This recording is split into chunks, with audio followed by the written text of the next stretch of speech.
Hi friends, Sunday వచ్చిందంటే ఏదో ఒక స్పెషల్ ఉండాల్సిందే కదా. మా ఇంట్లో ఇవాళ మినప్పిండి వడలు అండ్ చికెన్.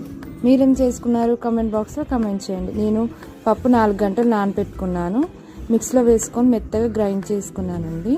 మనకి లూజ్ అయిందనుకోండి పిండి, బియ్యం పిండి వేసుకొని చేసుకోవచ్చు. కొంచెం సాల్ట్, వంటల సోడా వేసుకొని బాగా కలుపుకుంటున్నాను కలిసేలా.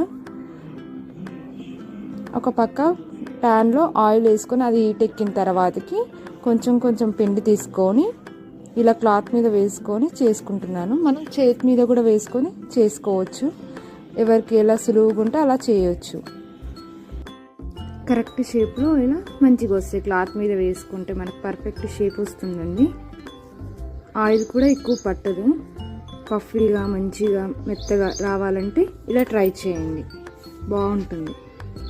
నచ్చితే like, share and subscribe our channel మా ఇంటి వంటలు.